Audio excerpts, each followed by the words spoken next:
Welcome back. It's been over 20 years since the dark days of Argentina's dirty war, and the country is still coming to terms with its gruesome past. Between 9,000 and 30,000 people were killed or simply disappeared in the late 1970s and early 1980s as the military government waged a campaign against its political opponents. In 1990, President Menem pardoned two of the military leaders, former President Jorge Videla and Navy Chief Eduardo Massera, a decision that caused outrage in Argentina. Now, 17 years later, a court has overturned these pardons, and the two junta leaders could face prison again. I'm delighted to be joined by Foreign Minister Jorge Taiana from Buenos Aires right now to discuss this landmark decision, first of all.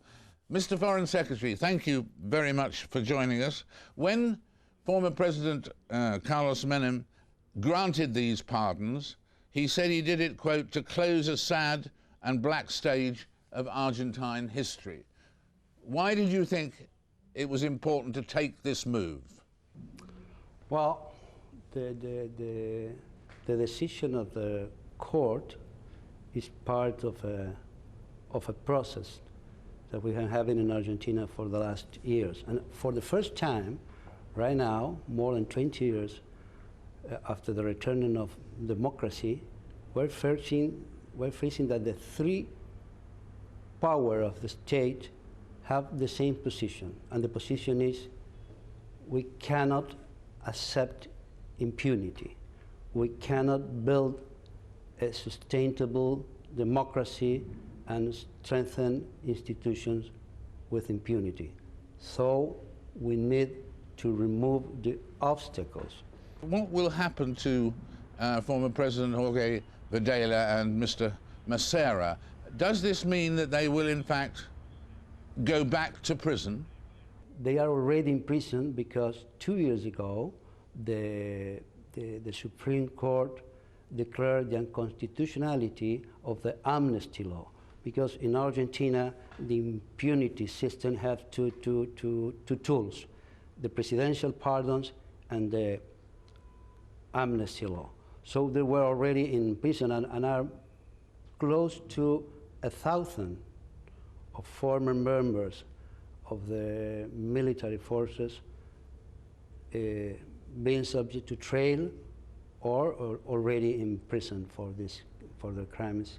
Mr. Foreign Secretary, are there in fact other people who have stayed free and not been prosecuted, who ought to have been prosecuted for their part in the dirty war? Yes. The judiciary is working. What we want is justice.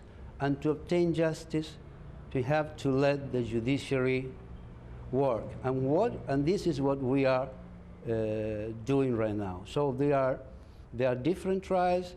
Of course, there are different judges, but the judiciary is independent, so they are working in the different cases that they have.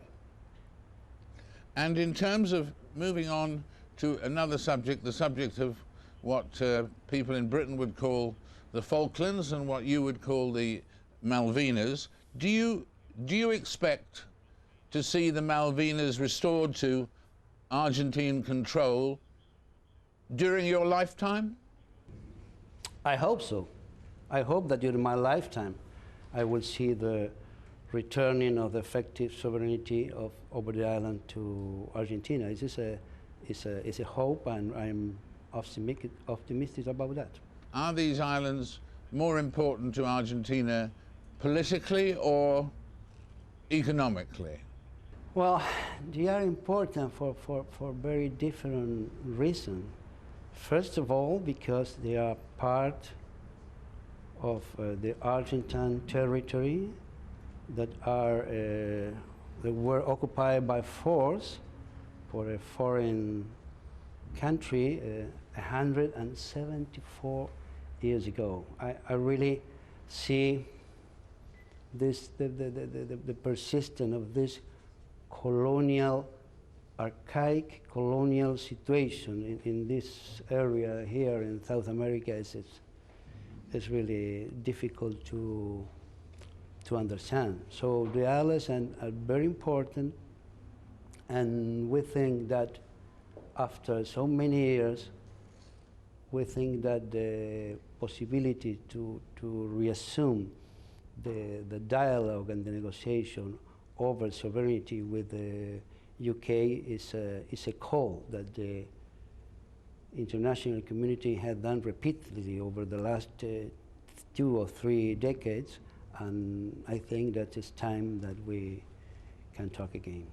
Argentina never accept the occupation of the British and protest this occupation since the very beginning. So this is a different point with other situations in the world. We never consent the occupation of the islands. Right, but at the same time, I mean, Falkland Islanders, who enjoy a GDP of around $50,000 a year, I mean, they want the status quo. They want to stay with Britain. And doesn't what the inhabitants who live there and were born there, doesn't the inhabitants' views and desires have a part to play in what is decided? Well, this is not an answer to me. This was responded by the United Nations. This is the Malvinas issue is a special and particular case of decolonization, in which the big issue is the territorial integrity. The decision of the United Nations calling both countries, UK and Argentina, to negotiate the sovereignty dispute said clearly that we need to take into account the needs of the inhabitants of the Malvinas Islands, the interest, but not the will of them. This is clearly a point stated in the UN's declaration. We not need to accept or take into account the wishes, we need to take into account the interest. And of course, we have clearly the notion that they have a particular situation, a particular language, a particular culture, and of course we are ready to take into account this situation. What would you like Britain to do, or Britain's next Prime Minister, what would you like Britain to do about this issue? Very simple. To accept the call of the international community and sit down in a table with Argentina to reassume the negotiation that we have in the past about the sovereignty over the island. That's all. Dialogue. All we are asking is dialogue about sovereignty. That's all. To what extent, if this dispute is not settled, do you think it would affect relations between Britain and Argentina? Well, we don't want to affect the relation between British and Argentina. Actually, this is a problem that we're having since 1833, and we have during a lot of periods very good relations with UK, and we have a dispute. So we are ready to have good relations with UK in a lot of areas, and of course we have a good relation, and we talk. For example, in the last year we worked very close in the Security Council. We were non-permanent members, and we have a really good relation there. And we have in common a lot of principles and view about the international community, the role of law, the multilateral system. This is a dispute, and this is a problem. We don't want to have the Malvinas issue to spread all over the relation, the bilateral relation. Much has been made of the divisions in South America and North America there between Hugo Chavez and President George W. Bush. And people say that you're either a friend of Chavez or you're a friend of President George W. Bush in America. Where do you stand on that one? Well, we really don't accept that kind of polarization. We have good relations with all the countries in our hemisphere. So we think that we can have a good relation in our region in South America and work together for the integration and also have good relation with the United States. It's been a joy to have this opportunity to discuss these issues with you, Mr. Secretary, very much so, and we'd like to say a huge thank you. Thank you very much. No, thanks to you. Thanks to you for the opportunity to share with you. Jorge Taiana speaking there to us from Buenos Aires.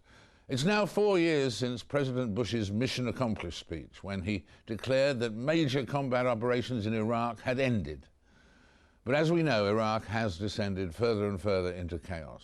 What will happen next, and how can we learn from what's happened?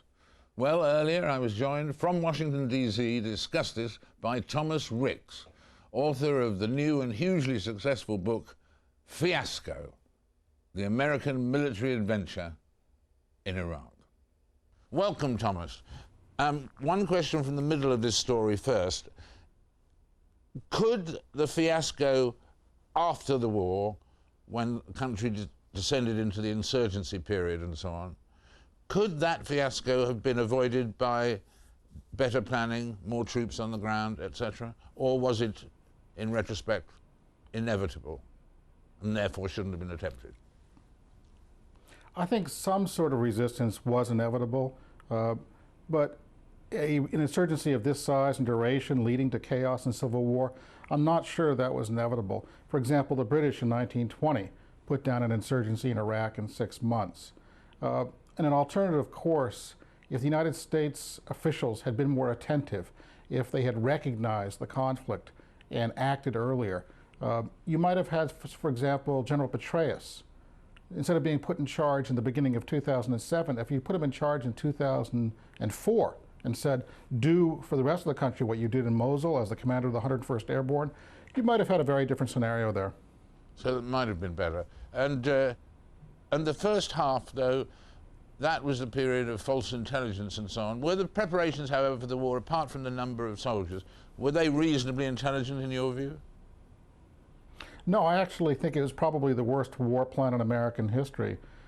Secretary of Defense Rumsfeld and Army General Tommy Franks, who put the war plan together, focused almost all their time and energy on the easier part of the problem, which is getting U.S. troops to Baghdad.